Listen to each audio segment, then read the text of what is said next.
उन्होंने बंदियां नूं उन्हां दे कीते दी सज़ा नहीं दित्ती गई, तां ही इहने पिस्तौल चक लिया। लीडरां ने पिछलियां सियासी पार्टियां ने इन्हां नूं ਉਹਦੇ ਮੋਢੇ ਤੇ हथ किसी होर तरह रखता, ਉਹਦੇ होर तरह रखता, इन्हां दा आपस दे विच बैर पवाता। ਜਿਹਦਾ कोई दखल नहीं होगा ਉਹਦੇ उत्ते कोई होर कार्रवाई नहीं की जाऊगी। ਜਿਹਦੇ ਵਿੱਚ ਜਿਹਦਾ रोल होगा ਉਹਦੀ ਉਹਨੂੰ ਕੀਤੇ ਦੇ ਜਿਹੜਾ ਕੰਮ ਆ ਉਹਨੂੰ ਭੁਗਤਣਾ ਪਊਗਾ। तो इस तरह जो आके सारे सरेंडर करन किते ना किते रंगला पंजाब दोबारा बन सकता है। बिल्कुल बन सकता, क्योंकि ये बच्चों को गुमराह किया गया। इन्हों के किहड़ा कोई जमीनों के रौले है। CP साहब ने आप कहा वा भी ऐसे बच्चे अगर चाहन तो मैं मुख्य धारा दे विच लियाउण लई तैयार हाँ। आओ मेरे को, मैं तुहाडे नाल तुहाडी गवाही करके तुहानूं सीधे रस्ते लाउणा। मेरे 2 नंबर थाने च मामला दर्ज है जी, तो 3 नंबर च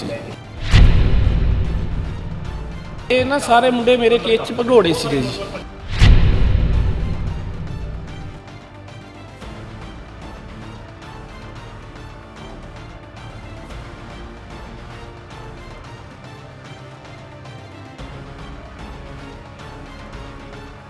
सत श्री अकाल, तुसीं देख रहे हो द सिटी हैडलाइनस ते मैं हाँ तुहाडे नाल निधि वर्मा। इस वेले असीं खड़े हाँ लुधियाना के CP दफ्तर दे विच, जिथे लगातार देखा जा रहा है कि असीं जे गल करिए कि लगातार देखा जा रहा है कि नौजवानों को नजायज़ जिहड़े हथियार ने वो देखे जा रहे हैं, फड़े जा रहे हैं। तो इस तो बाद अज CP दफ्तर दे विच विधायक MLA अशोक प्राशर पप्पी पहुंचे ने, जिन्हां ने नूं एक नौजवान ने जिहड़ा है हथियार जिहड़े नजायज़ हथियार उहदे कोल सी वो सौंपिया है तो सरेंडर किया है, खुद सरेंडर किया आके। तो इस नूं लैके अज नजायज़ हथियार के मामले दे विच अज CP दफ्तर पहुंचे ने MLA अशोक प्राशर पप्पी। उन्होंने असीं गलबात करते हैं तो नौजवान नाल भी गलबात करते हैं कि क्यों उन्होंने सरेंडर करने का सोचा तो क्यों इदा दा की सी कि उन्होंने नजायज़ हथियार अपने को रखा। सो अशोक प्राशर पप्पी जी साडे नाल मौजूद, उन्होंने असीं गलबात कर लैंदे हैं। सर की कहना चाहोगे, तुसीं CP दफ्तर आए हो, एक नौजवान वालों एक सरेंडर किया गया है ना, तो हुण इस तरह किस तरह देखते हो? मतलब देखो, एक हर फौजी जिमें अपने देश की रखिया करता वा, इदां ही साडे लोकां दा भी धर्म बनदा अपने नौजवान बच्चियां नूं भड़के होयां नूं सीधे रस्ते लाउणा और इन्हां नूं मुख्य धारा च लिया के समाज दी और दुनिया दे अंदर अपने जीण दा मौका देना है साडा सारियां दा फर्ज बनदा। CP साहब ने आप कहा वा भी ऐसे बच्चे अगर चाहन तो मैं मुख्य धारा दे विच लियाउण लई तैयार हाँ। आओ बच्चों नूं मैं तुहाडे राही भी दसना चाहुंदा, जिहड़ा कोई मेरी आवाज़ सुनदा होवे, आओ मेरे कोल, मैं तुहाडे नाल तुहाडी गवाही करके तुहानूं सीधे रस्ते लाउणा और आपां पंजाब ते और अपनी पंजाबीयत नूं बचाउणा वा। आओ आपां सारे रल के पंजाब नूं खुशहाल बनाईए। बिल्कुल सर, लगातार हुण की कह सकते हैं असीं कि इस वेले पंजाब दा देश दा अद्धा नौजवान जिहड़ा इस रस्ते दे विच है, तो इस तरह जे आके सारे सरेंडर करन किते ना किते रंगला पंजाब दोबारा बन सकदा है। बिल्कुल बन सकता, क्योंकि ये बच्चों को गुमराह किया गया। इन्हों के किहड़ा कोई जमीनों के रौले आ। ये तो एक दूजे लीडरां ने पिछलियां सियासी पार्टियां ने इन्हों ਉਹਦੇ ਮੋਢੇ ਤੇ हथ किसी होर तरह रखता, ਉਹਦੇ होर तरह रखता, इन्हां दा आपस दे विच बैर पवाता, एक दूजे दे नाल लड़दे फिरदे आ। इस करके इन्हां दे नाल खड़ना और इन्हां नूं सही रस्ते लियाउणा है साडा धर्म आ। किते ना किते तुसीं मंनदे हो कि हमेशा जिहड़ी सियासी पार्टियां दा ये चीज़ रहा है, तां ही ये नौजवान लोग जिहड़े ने होर जिहड़े लोग ने इदां इनलीगल हथियार रखते हैं? नहीं, ये देखो, जदों बंदा कोई किसी नूं शह दिंदा, ਜਦੋਂ एक बच्चे की ਇਹਦੇ ਉੱਤੇ भी सट्टां लगियां, उन्होंने बंदियां नूं उन्हां दे कीते दी सज़ा नहीं दित्ती गई, तां ही इहने पिस्तौल चक लिया। इहने पिस्तौल चक्या, जदों उन्हां नूं सज़ा नहीं मिली ये भी इंसाफ लैण लई तुर पिया। पर अज ये मैं समझदा इहदी शाबाशी है, मैं इहनूं शाबाशी देनी चाहुंदा भी इहदा दिमाग किसी सही पासे चलिया। इहने देखिया भी अज CP साहब ते लुधियाने की पुलिस जिहड़ी आ वो पूरे एक्शन च आ चुकी है। इहने इस गल दा लग्या भी मैं पुलिस दे हत्थी चढ़ जाना, क्यों ना मैं आप जाके अपनी मुख्य धारा च जावां। बिल्कुल सर, इस टाइम तो होर भी इदां दे लोग ने जो मतलब इदां असला लैके रखे हुए ने पर नहीं सामने आ रही, या किसी डर की वजह नाल या होर किसी प्रैशर की वजह, उन्होंने की कहना चाहोगे कि सामने आके अगर सरेंडर भी कर देंदे ने किसी तरह की कार्रवाई होर अलग तो ना? नहीं, बिल्कुल नहीं। कोई नवा जिहदा कोई दखल नहीं होगा ਉਹਦੇ ਉੱਤੇ कोई होर कार्रवाई नहीं की जाऊगी। ਜਿਹਦਾ रोल होगा ਉਹਦੀ ਉਹਨੂੰ ਕੀਤੇ ਦੇ ਜਿਹੜਾ ਕੰਮ ਆ ਉਹਨੂੰ ਭੁਗਤਣਾ ਪਊਗਾ। पर नवा काम जिहड़ा कोई ਉਹਦੇ ਉੱਤੇ नहीं है मुकदमा नहीं दर्ज होगा। CP साहब का सीधा संदेश आ ਆਓ ਆ ਕੇ ਆਪਾਂ ਲੋਕਾਂ ਦੀ ਔਰ ਸਮਾਜ ਦੇ ਵਿੱਚ ਸੇਵਾ ਕਰੀਏ। ਤੇ ਚੱਲਣਾ ਚਾਹੁੰਦਾ ਸੀ ਤੇ ਜਿਨ੍ਹਾਂ ਨੂੰ ਫਿਰ ਮੈਂ ਆਪਣੀ ਇਹ ਗੱਲ ਸ਼੍ਰੀ ਮਾਨਯੋਗ MLA ਅਸ਼ੋਕ ਪ੍ਰੈਸ਼ਰ ਪੱਪੀ ਜੀ ਨਾਲ ਕੀਤੀ ਕਿ ਮੈਨੂੰ ਸੁਧਰਨ ਦਾ ਮੌਕਾ ਦਿੱਤਾ ਜਾਵੇ, ਕਿ ਉਹਨਾਂ ਨੇ ਮੇਰੀ ਪੂਰੀ ਮਦਦ ਕਰਦੇ ਹੋਏ ਮੈਨੂੰ ਇੱਕ ਚੰਗੀ ਸਿੱਖਿਆ ਦੇ ਕੇ ਮਾਨਯੋਗ CP ਸਾਹਿਬ ਤੇ ਪੇਸ਼ ਕਰਾਇਆ।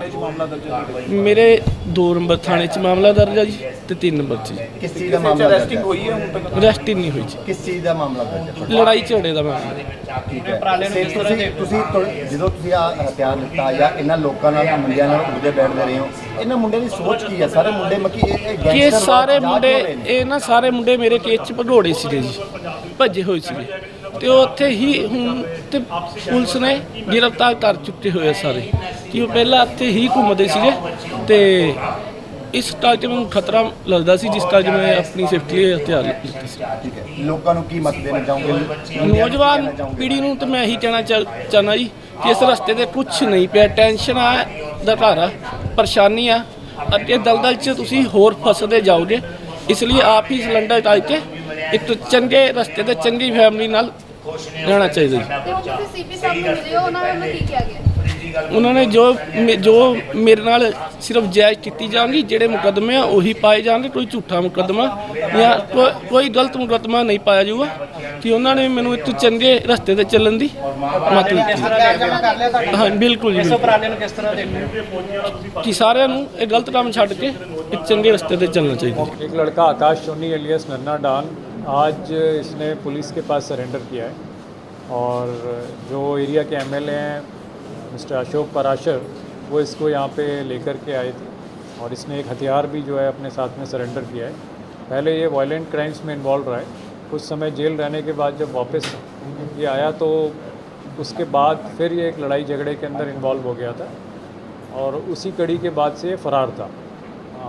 जो ACP सेंट्रल हैं रमनदीप, इनकी टीम ने लगातार उस पर निगाह रखी हुई थी और दबिश बनाई हुई थी। उसके बाद जो है इसने अप्रोच किया अपने इलाके के MLA साहब को और इसने सरेंडर करने की इच्छा जाहिर करी और उसके बाद में आज ये आकर के यहाँ पे इसने सरेंडर किया है।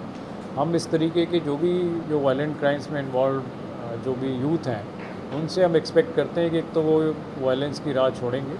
यहाँ पे कई तरीके के आपस में लड़ाई झगड़े हुए हैं, उसमें वेपन भी इस्तेमाल हुए हैं, कई बार जो है सीरियस इंजरीज़ हुई हैं, जान तक का खतरा बना है और पहले कुछ एक मर्डर्स भी हुए हैं इस सिलसिले के अंदर।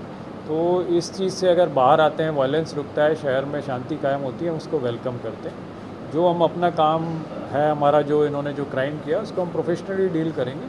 बाकी जो लोग आ रहे हैं हमारे साथ में दे आर ऑल वेलकम। हम उनको पूरी तरह फैसिलिटेट करेंगे कि वो सरेंडर करें और उनको जो है आगे पीसफुल ज़िंदगी, लॉफुल ज़िंदगी जीने का मौका दें। कहने का मतलब कि पुलिस की तरफ से पूरी कोऑपरेशन मिलेगी, पर अगर अपने आप को अपने आप समर्पण करते हैं जो भगौड़े हैं उनको एक तरीके से स्टेबिलिटी मिलेगी लाइफ में और जो भी उनका जो जुर्म किया हुआ है उसके अंदर अगर वो खुद तैयार हैं आकर के उसकी सज़ा झेलने के लिए या अपने उसको फेस करने के लिए, तो हमें कोई इसमें ऐतराज़ नहीं है। वो डेफिनेटली इस चीज़ को छोड़ करके आके और हमारे साथ सरेंडर कर सकते हैं और हमें फैसिलिटेट करने में भी कोई वो हमें नुक्स नहीं लगता है। सर इससे जो वेपन मिला वो कौन सा वेपन है? उससे कितने देसी कट्टा कंट्री वेपन? ये कंट्री मेड वेपन है जो इसने दिया है, आज ये अपने साथ लेकर के आया था, जो इसने सरेंडर किया और समेत 2 लाइव कैरेक्टर।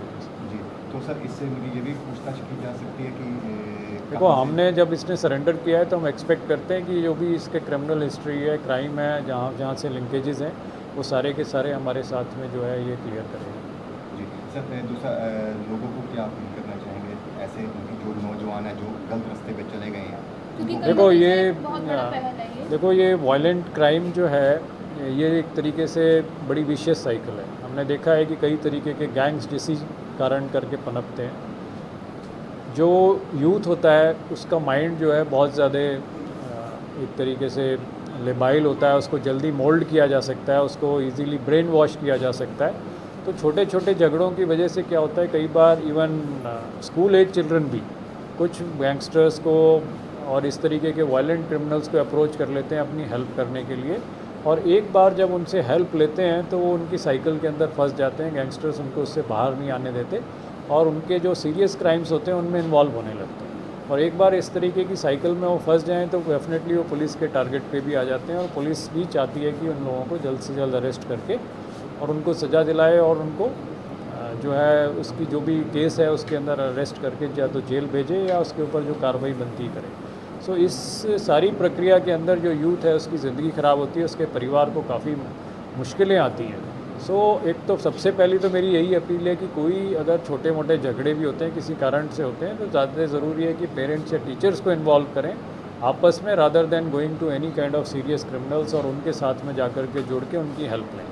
सेकेंड चीज़, अगर आप इन्वॉल्व भी हो गए हो तो कोई ऐसी बड़ी बात नहीं है, और अगर आप मन बना लेते हो तो डेफिनेटली पुलिस इस चीज़ के अंदर आपको फैसिलिटेट कर सकती है। आप अप्रोच करिए, आप हमारे को अपनी हेल्पलाइन से भी अप्रोच कर सकते हैं, आप हमारे ऑफिसर्स को कॉल भी कर सकते हैं, हमें भी कॉल कर सकते हैं, और हमारा जो भी चीज़ लगेगी उसमें अगर कोई सरेंडर करता है एंड विलिंगली करता है और हमसे कोऑपरेट करता है तो हम उसको फैसिलिटेट करेंगे। सर ये कह सकते हैं कहीं ना कहीं एक नौजवान को गैंगस्टर बनने से रोक लिया गया। देखो, हमारी तो यही कोशिश रहती है कि कोई भी आदमी जो है किसी भी वायलेंस साइकिल में फंस के कोई गैंग का मेंबर ना बने, पर जो कानून है उसकी भी हमें पालना करनी है, और अगर इस तरीके से आते हैं लोगों की सपोर्ट होती है और समाज भी सपोर्ट करता है इन लोगों को, तो डेफिनेटली ये इस साइकिल से बाहर आ जाएगी।